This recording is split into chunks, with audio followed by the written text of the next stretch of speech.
하나님의 말씀은 마가복음 1장 21절부터 말씀을 봅니다. 그들이 가버나움에 들어가니라. 예수께서 곧 안식일에 회당에 들어가 가르치심에 무사람이 그의 교훈에 놀라니 이는 그가 가르치는 것이 권위 있는 자와 같고 서기관들과 같지 아니함이러라. 마침 그들의 회당에 더러운 귀신 들린 사람이 있어 소리질러 이르되 나사렛 예수여 우리가 당신과 무슨 상관이 있나이까? 우리를 멸하려 왔나이까? 나는 당신이 누구인 줄 아노니 하나님의 거룩한 자이니이다. 예수께서 꾸짖어 이르시되 잠잠하고 그 사람에게서 나오라 하시니 더러운 귀신이 그 사람에게 경련을 일으키고 큰 소리를 지르며 나오는지라. 다 놀라 서로 물어 이르되 이는 어찌미냐? 권위 있는 새의 교훈이로다. 더러운 귀신들에게 명한즉 순종하는도다 하더라. 예수의 소문이 곧 온 갈릴리 사방에 퍼지더라. 아멘. 요즘 한국에서 목사님들이 욕설에 대해서 해도 되느냐 안 해도 되느냐 하면 안 된다 이런 논쟁이 많이 일어나고 있습니다. 그 논쟁을 통해서 어떤 분은 10,000명 이상의 교인이지만 욕설 때문에 사임한 그런 경우도 지금 일어나고 있습니다. 이런 논쟁을 통해서 과연 욕설이 무엇인가? 귀신과 욕설의 관계가 무엇인가? 오늘 한번 말씀을 통해서 배워질 것입니다. 예수님께 이 세상에 오셔서 하신 사역이 있는데요. 우리 잘 아는 대로 그 사역이 가르치시고 전파하시고 고치셨다. 고치셨다는 말은 치유하셨다 하는 것이죠. 이 세 가지의 사역 중에서 오늘 본문 23절에 보면 더러운 귀신 들린 사람이 있었고 그 사람을 고쳐주는 내용이 기록되어 있습니다. 즉 본문은 귀신 들린 사람을 가장 먼저 치유해 주셨다고 기록하고 있어요. 그래서 예수님께서 사역 중에서 가장 먼저 하신 것이 바로 이 병을 고칠 때, 물론 가리키는 앞에 있습니다만은 고치는데 질병부터 고친 것이 아니라 귀신 들린 사람을 먼저 귀신부터 쫓아내셨다. 그렇게 말할 수가 있는데요. 어떤 분이 이렇게 말하면 아니 다른 복음서는 1장이 아니라 나중에 나오는데 여기 마가복음만 1장이 나오는 거 아닌가 그렇게 말할 수가 있는데요. 우리가 알다시피 마가복음은 가장 먼저 기록한 말씀입니다. 그러니까 마태나 누가는 마가복음을 중심에서 기록한 것이기 때문에 마가복음의 순서가 가장 먼저다. 이렇게 이제 보시면 되겠습니다. 자, 어쨌든 바로 오늘 본문은 귀신에 들린 사람과 귀신을 쫓아내신 예수님과 귀신이 쫓겨나가는 장면을 본 일반 사람들에 대해서 자세히 지금 설명하고 있습니다. 그렇다면 예수님은 왜 귀신부터 쫓아내셨는가? 치유에 있어서 질병부터 고칠 수 있지만 왜 귀신부터 쫓아내셨는가에 대한 것을 은혜를 나누고자 하는데요. 가장 먼저 우리가 생각할 것은 귀신의 정체가 무엇인지를 알아야만 됩니다. 과연 귀신은 무언가? 이걸 먼저 알아야 하는데요. 우선 도표를 한번 보게 되면 이 사단이라는 그 용어, 즉 사단이라는 그 이름이 4가지의 이름이 있죠. 하나는 뱀, 마귀, 용, 이 4가지의 명칭을 가지고 있습니다. 그렇지만 4가지의 명칭만 있는 것이지 사실은 다 하나라 이렇게 보시면 되고요. 먼저 그러면 귀신은 어느 속에 있느냐? 이 4가지의 이름만 명칭이 다르고 하나이기 때문에 사단의 밑에가 귀신이지만 좀 더 정확히 말하면 밑에 마귀라고 써 있죠. 이 마귀가 뒤에 보면 귀죠. 귀신. 이게 마귀 밑에 귀신이다. 이렇게 이제 정리하면 조금 더 확실히 정리가 될 것입니다. 자, 그러면 먼저 사단이 하나라는 것은 바로 무엇을 말하느냐? 사단 자체가 단수예요. 사단들은 없습니다. 단수. 그래서 성경 구절이 쭉 있습니다만은 모두가 다 단수로 말았는데 이 사단을 또 다른 명칭을 말할 때에 적대자, 반대자, 악한 자 이렇게 표현할 때에도 다 바로 단수로 사용합니다. 복수가 아니거든요. 그래서 사탄을 또 헬라어로 말할 때도 역시 모두가 다 히브리뿐만 아니라 헬라어도 단수로 사용하고 있다. 이렇게 이제 보시면 되는 거죠. 그래서 방금 도표에 본 것처럼 큰 용, 에뱀 이렇게 말하고요. 이 마귀의 그 밑에가 귀신이 있다고 했잖아요. 그게 바로 귀신의 왕, 바알세불, 귀신의 왕. 귀신은 그 밑에 부하죠. 귀신의 왕이 뭐 누구냐? 바알세불. 바알세불이 누구냐? 마귀, 사단이다. 그렇게 말할 수 있고요. 또 다른 면에 보면 벨리알이라고도 말합니다. 근데 중요한 것은 이렇게 여러 가지 용어를 사용하지만 모두가 다 단수라는 거예요. 이 명칭만 따로 사용하는 것이 한 사람이다. 한 사람. 한 사람을 이같이 여러 가지로 사용하고 있다. 그렇게 이제 보시면 되는 것이죠. 자, 그런데 중요한 것은 귀신들은 복수라는 거예요. 귀신들. 그래서 귀신은 복수이기 때문에 하나, 두 개가 아니라 셀 수 없는 많은 귀신들이 있다. 이렇게 이제 보시면 되는 것입니다. 그래서 일반적으로 귀신은 그 마귀의 졸개, 부하 뭐 이런 식으로 말하기도 합니다만은 어쨌든 이 귀신은 사단이 시키는 대로 하는 거예요. 마귀가 시키는 대로 하는 것이 귀신이다. 이렇게 이제 보시면 되는 것입니다. 오늘은 이 귀신의 정체만 이 정도만 여러분들에게 이제 말씀을 드릴까 합니다. 왜냐하면 또 이것만 많이 다루게 되면 오늘 핵심적인 말씀이 놓치기 때문이죠. 자, 어쨌든 정리합니다. 사단은 단수 하나다. 근데 귀신은 사단 밑에서 사단이 시키는 대로 일하기 때문에 셀 수 없는 많은 숫자가 있다. 이렇게 이제 정리하고요. 그렇다면 이제 두 번째로 우리가 생각할 건 무엇이냐? 귀신의 종류가 무엇인가 알아야만입니다.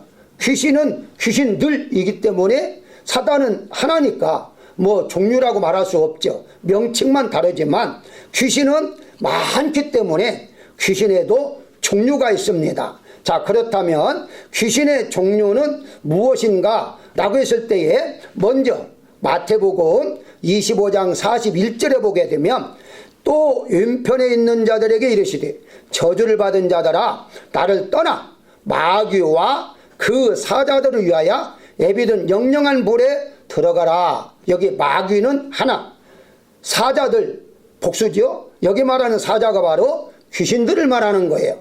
요한계시록 12장 7절에 하늘에 전쟁이 있으니 미가엘과 그의 사자들이 용으로 더불어 싸울세 용과 그의 사자들도 싸우나. 아까 사탄의 명칭 중에 용이 있었죠. 근데 용은 또 단수인데 그의 사자들은 복수잖아요. 그게 바로 귀신들이다. 이렇게 이제 보시면 되는 것입니다. 그래서 마태복음 12장 24절에 바리새인들이 예수님께 이렇게 말합니다.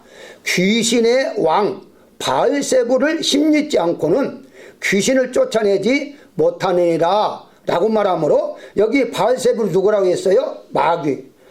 귀신의 왕 사단이라고 그랬습니다. 그러니까 마귀가 귀신을 쫓아낸다는 거죠. 명령하는 거죠. 그래서 여기에 무엇을 말하느냐? 힘센 귀신이 약한 귀신을 쫓아낸다. 이렇게 보면 돼요. 그렇기 때문에 중도 우리가 볼 때는 사단의 종이잖아요.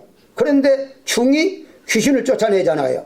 무당도 역시 마찬가지예요. 우리가 볼 때는 악신이 들어간 것인데 무당도 또 귀신을 쫓아내는데 쫓아내는 귀신은 자기보다 약한 귀신만 쫓아낸다. 이렇게 이제 보시면 되는 것인데 그래서 간단하게 이 귀신들의 종류를 한번 설명을 볼까 하는데요. 여러분들 도표에 자세히 그 글씨가 보이지는 않겠지만 우선 7단계로 나누어서 한번 보도록 하겠습니다. 이것은 한국의 귀신을 연구한 이제 한양대학교 교수가 7단계로 이렇게 구분한 것이고요. 저는 여기 조금 더 편집해서 만든 것이기 때문에 이게 이제 좀 거의 다 정할 것입니다. 정확할 것인데, 가장 먼저 밑에 노란색에 뭐가 나오죠? 시왕, 저승사자. 한마디로 저승사자. 이게 가장 저승사자 우리가 무섭다고 하잖아요.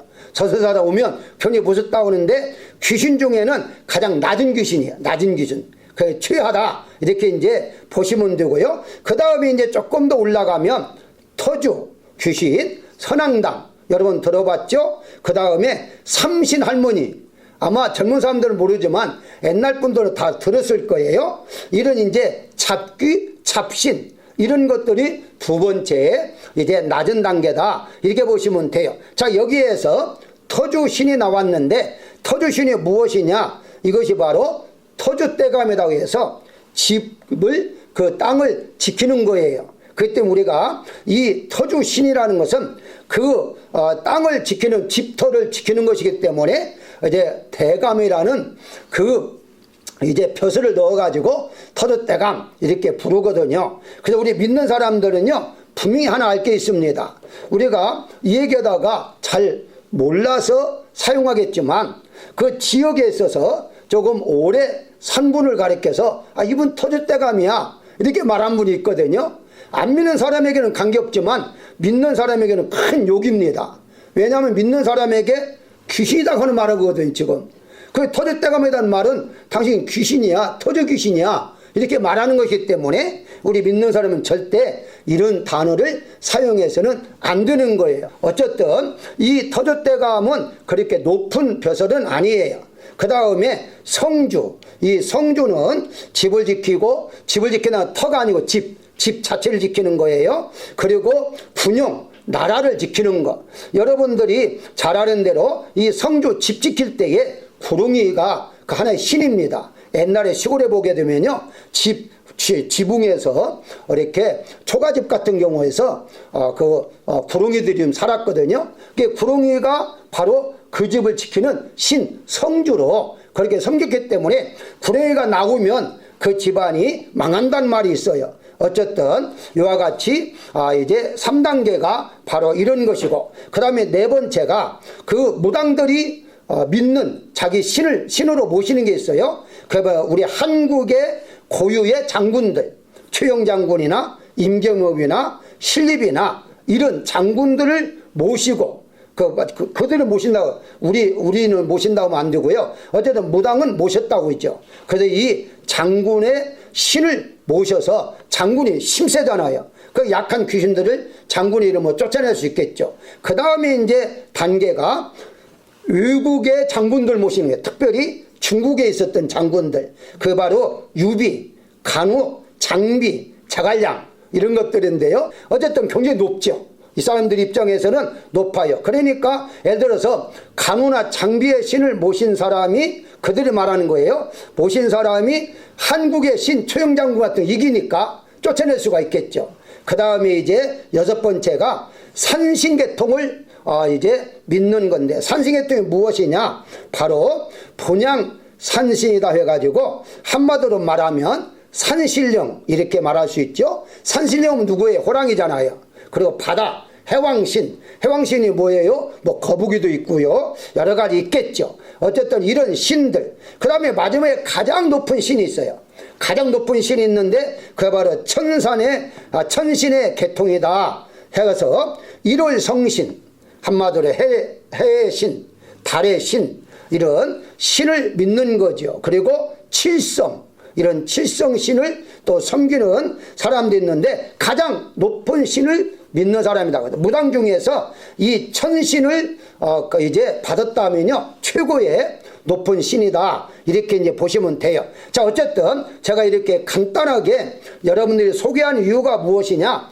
귀신들이 많은데, 귀신들이 많잖아요. 그 귀신들도 서로 계급이 있어서 그 계급에 따라서 이제 복종도 하고 명령도 한다는 거예요. 그게 가장 높은 이제 귀신이 낮은 귀신에게 명령해서 너희 집에서 나가라. 그러면 그 귀신은 억울하지만 힘이 약하니까 나갈 수밖에 없다. 이렇게 이제 보시면 돼요. 한마디로 귀신이 귀신을 쫓아낸다 라고 보시면 돼요. 일반적인 어떤 사람은 아니 중이 귀신을 쫓아내는데 어떻게 중이 사단이 될 수 있고 귀신이 될 수 있느냐 이렇게 말할 수 있는데 그 중이 사단의 종이기 때문에 가능해요. 힘이 있기 때문에 가능해요. 그래서 그런 귀신을 쫓아낸다고 해서 대단하게 생각하면 절대 안 됩니다. 우리 한국은 이런 것이 뿌리가 내려 있어서 목사 중에 귀신을 쫓아내면 대단한 능력을 받은 줄로 생각하는데 아니에요. 중도 쫓아내요. 그러니까 전혀 그런 것 가지고 능력 받았다 이렇게 생각할 필요는 없다 이렇게 보시면 돼요. 오늘 핵심이 바로 세 번째인데요. 귀신이 하는 일들이 무엇인지를 이제 알아야 됩니다. 과연 그러면 귀신은 무엇을 하고 있는가 하는 것인데요. 먼저 오늘 본문을 한번 분석해 본다면 귀신을 21절에 귀신을 쫓아내셨고 29절에 열병을 치유해 주셨고 질병입니다. 34절에 각종 병이 든 많은 사람을 고치시고 많은 귀신을 쫓아내셨다라고 말하므로 가장 먼저 귀신을 먼저 쫓아내시고 근데 귀신이 많은 귀신이다. 그 귀신이 하나 둘이 아니다 이 말이에요. 많은 귀신을 예수님께서 쫓아내셨다라고 말합니다. 자 그러면 귀신이 하는 일이 무엇인가? 사람에게 이런 사람으로 만드는 거예요. 어떤 사람? 다시 도표를 봅니다. 자세히 보일지는 모르겠습니다만은 제가 하나씩 한번 말씀을 보겠습니다. 가장 먼저 7가지의 귀신의 역사를 제가 정리했는데요. 먼저 언어부터 보겠습니다. 언어인데 성경에 보게 되면 성경 다 찾지 않겠습니다. 성경에 보게 되면 벙어리 귀신, 그 벙어리 귀신을 예수님이 말하게 했잖아요. 쫓아내서. 이게 언어장애입니다. 언어장애. 그러니까 지금 현재에 의학적으로 말을 못해서 정말 어떤 뇌에 이상이 있어서 말을 못하는 사람도 있지만 귀신에 의해서 말을 못한 사람도 있기 때문에 그걸 구분할 줄 알아야 됩니다. 어쨌든 말을 못하게 하는 거 귀신이 하는 일이에요. 두 번째, 눈을 멀게 함으로 시각장애. 그리고 세 번째, 인격을 파탄시켜요.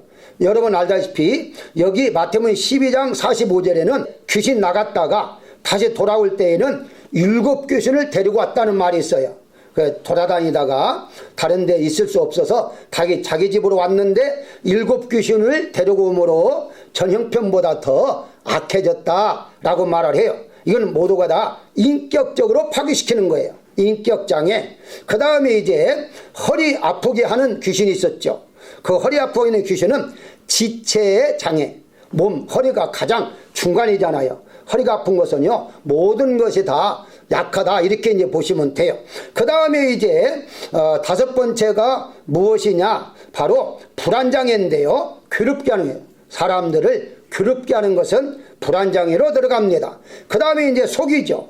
이 전쟁을 일으키고 서로 다투게 하고 이건 사위장애라고 말하는데요. 이 사위장애 여러분들 아마 자주 듣지는 못했을 거예요. 그런데 심리학 속에는 이라는 단어가 있습니다. 인격장애는 많이 들었지만 사유장애라는 말은 잘 듣지 않는데 흔히 사용하는 그런 용어는 아니에요. 어쨌든 사유에 분란을 일으키는 거예요. 사람마다 어떤 조직마다 분란을 일으켜서 하는 것이 누구냐? 그게 바로 사단, 즉 귀신들이 하는 거다. 이렇게 보시면 되겠고요. 그 다음에 마지막 7번째가 분노장애인데요. 이 분노장애는 많이 들었을 거예요. 사납죠. 말도 사납고 악한 말을 하고 이렇게 분노장애. 오늘 이 분노장애가 조금 더 중심으로 이어질 수가 있는데요. 자, 그렇다면 이와 같이 귀신이 이와 같은 장애를 일으키는데 어렵죠. 장애라는 입으면 그 제 기능을 못한다는 것인데 이런 여러 가지의 장애를 입히는데 그 장애를 입히기 위해서 역사를 할 것 아닙니까? 들어오는 통로가 있을 것 아니에요? 들어오는 통로가. 우리 믿는 사람들은 사단이 마음속까지는 들어오지 못한다고 그래요.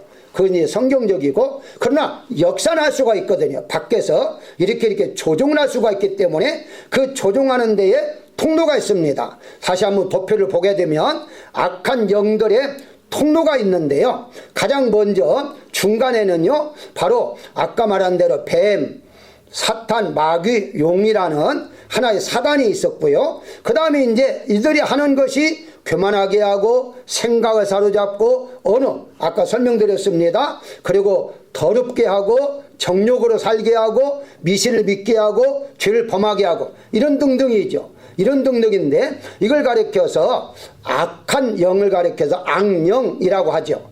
그리고 악귀라고 하고 악마라고 해요. 자, 여기에 가장 밑에 악귀가 귀신입니다. 같은 일을 하더라도 다 각각 다른데 이 악귀가 바로 귀신인데 이 귀신이 하는 일들 중에서 오늘은 다 다룰 수가 없기 때문에 통로, 그 통로가 무엇이냐? 언어입니다. 언어. 이 언어를 하나 다시 한번 보도록 합니다. 언어를 통해서 귀신이 역사를 하는데요. 어떤 언어를 사용할 때 역사하느냐? 거짓말할 때. 거짓말을 하게 하기도 하지만 거짓말을 할 때 역사를 해요. 그러니까 우리는 이제 진리의 사람이니까 거짓말 하지 않잖아요. 근데 거짓말을 하게도 하겠지만은 그래도 미혹을 받지 않으면 안 하면 되는 건데 그걸 이제 하게 되면은 거짓말을 통해서 역사를 하는 거죠. 그리고 더러운 말, 악한 말을 하게 합니다. 다시 이 하나씩 한번 더 볼까요? 자, 하나씩 보게 되면은 이 거짓말, 요한복음 8장 44절에 보게 되면 너희는 너희 아비 마귀에서 났으니 너희 아비의 욕심대로 너희도 행하고자 하느냐?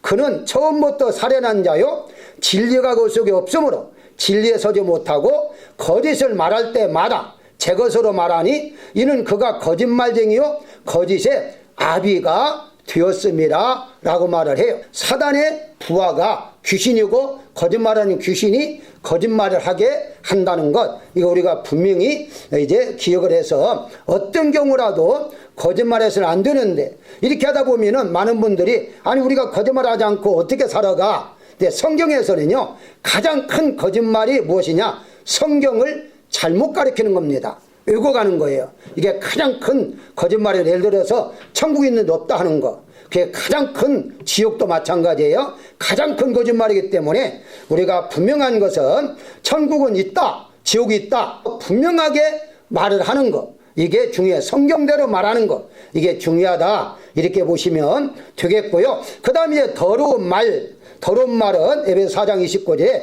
무릇 더러운 말은 너 입 밖에도 내지 말고 오직 덕을 세우는데 소용되는 대로 선한 말을 하여 듣는 자들에게 은혜를 끼치게 하라 라고 말을 해요. 자, 그 다음에 악한 말을 하나 더 보겠습니다. 베드로전서 3장 10절에 그러므로 생명을 사랑하고 좋은 날 보기를 원하는 자는 혀를 금하여 악한 말을 그치며 그 입술로 거짓을 말하지 말라라고 말을 해요. 통로를 귀신이 들어와서 역사하는 통로인데 이건 여러분들이 악한 말이나 거짓말을 이미 다 알고 있으니까 또다시 오늘은 축소해서 더러운 말만 한번 더 세밀하게 보도록 하겠습니다. 에베소 4장 29절에 방금 본 대로 무릇 더러운 말은 너 입 밖에도 내지 말라고 하잖아요. 여기에 더러움이라고 해당되는 헬라어 그 원어에 보게 되면 썩은 과일이나 부패된 고기에서 나는 냄새, 썩은 냄새, 아주 고약하죠. 이 고약한 냄새에 바로 더럽다라고 말을 해요. 그러니까 더러운 것은 썩은 냄새다, 더러운 냄새다 이렇게 이제 보시면 되는 겁니다. 구체적으로 그게 무엇이냐고 했을 때에 남을 비난하는 거, 그 썩은 냄새예요. 저주하는 거, 욕설하는 거, 험담하는 거, 이게 바로 더러운 말이고 썩은 냄새예요. 자, 여기 욕설이 나왔습니다. 이 목사님들이, 기독교인들이 욕설하는 것에 대해 어떻게 생각하느냐 했을 때에 그건 더러운 말이다 이렇게 정의를 하시면 돼요.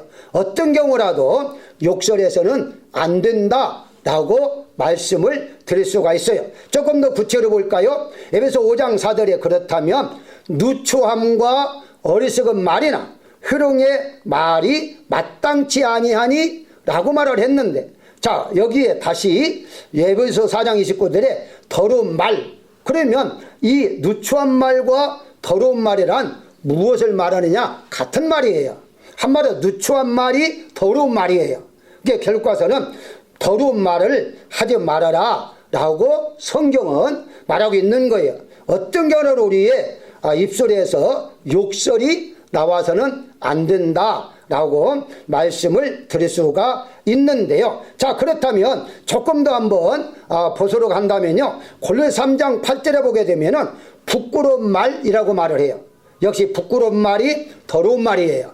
같은 뜻이거든요. 자, 그렇다면 이 더러운 말은, 부끄러운 말이 무엇인가 하는 걸 조금 더 여러분들이 아신다면 저질스러운 농담입니다. 농담이 여기에 포함돼요. 가능하다면 우리 믿는 사람들은요, 일반 농담, 사람이 들어서 더 이제 기분 좋은 농담은 가능하겠죠. 그렇지만 저질스러운 농담은 해서는 안 돼요. 한마디로 특별히 성적인 농담은 우리 믿는 사람들에게는 금해야 할 더러운 말이다, 이렇게 말씀을 드릴 수가 있고요. 희롱의 말은 상대를 조롱하거나 깎아내리는 것, 이게 희롱의 말입니다. 어리석은 말, 하나님을 부인하거나 진리에서 벗어난 허망한 말이 바로 어리석은 말이다, 이렇게 성경은 말하고 있습니다. 자, 그래서 우리는 어떤 경우를 할지라도 가능하면 우리는 농담, 진한 농담 있잖아요. 이런 농담을 해서는 안 된다 하는 겁니다. 어떤 분이 이렇게 말을 해요. 아니, 그 욕설 좀 했다고 해서 구원과는 무슨 관계가 있느냐, 그렇게 맞아요. 그래서 바울도 덕을 세우기 위해서라고 말을 해요. 덕 세우기 위해서. 그래서 생명의 언어를 우리가 사용을 해야 하는데, 우리가 사용할 때에 덕을 세우는 언어, 선한 언어, 은혜의 언어, 은혜를 끼치게 하라고 하잖아요. 생명의 언어를 사용하는데, 그래서 우리가 더러운 말의 반대는 깨끗한 말이죠. 깨끗한 말이 무엇이냐? 바로 오늘 본문에 나오는 대로 이렇게 은혜를 끼치는 언어가 깨끗한 언어다, 이렇게 말씀을 드릴 수 있습니다. 결론을 말씀을 드린다면 우리가 이 도표에서 가장 먼저 아까 보여준 대로 마지막에 뭐였어요? 분노였죠. 분노, 사나움, 분노장애. 다시 말씀드리면 이 분노장애를 통해서 우리가 화가 나면 욕설을 하게 되는데, 그 욕설을 하게 되면 귀신이 내 건데 그렇게 생각하고 틈탄다는 거죠. 그래서 이 틈을 타 어떻게 하느냐, 계속의 욕설을 하게 해서 습관화되게 되면은 습관을 통해서 죄를 범하게 한다는 거예요. 그러니까 욕설 자체도 죄지만 우리는 믿는 사람들이니까 회개를 할 것 아닙니까? 그런데 회개를 하지 않고 이건 누구나 다 할 수 있는 거 아니야, 다른 사람도 하는데, 그래서 습관화되어서 죄가 된 줄 모르고 그렇게 할 때에는 이게 바로 문제가 된다는 거예요. 그래서 한국에 일부 목사님들이 욕설을 너무 많이 하는데, 그 뭐 욕설하는 거 구원과는 관계없다, 그리고 신학적으로 말하니까 물론 관계는 없습니다. 분명히 바울이 말한 대로 덕을 세움에 있어서는 아니다 라고 말할 수가 있는 것입니다. 거룩한 사람으로 살아감에 있어서는 덕을 세우는 언어를 우리가 사용해야 하는데, 그중에 가장 중요한 것이 욕설이라는 것을 우리가 안다면, 바로 우리 믿는 사람들, 특별히 목사들은 강단에서 혹은 다른 어떤 개인적으로나 어느 것이든지 욕설해서는 안 된다는 것이 오늘 말씀의 핵심이 되겠습니다. 사랑하는 여러분들, 우리에게 주신 언어는 하나님이 주신 선물입니다. 아름다운 언어를 사용해서 하나님 앞에 영광이고 우리 모두에게는 기쁨을 주는 언어를 사용하시는 여러분들이시기를 예수님 이름으로 축원합니다.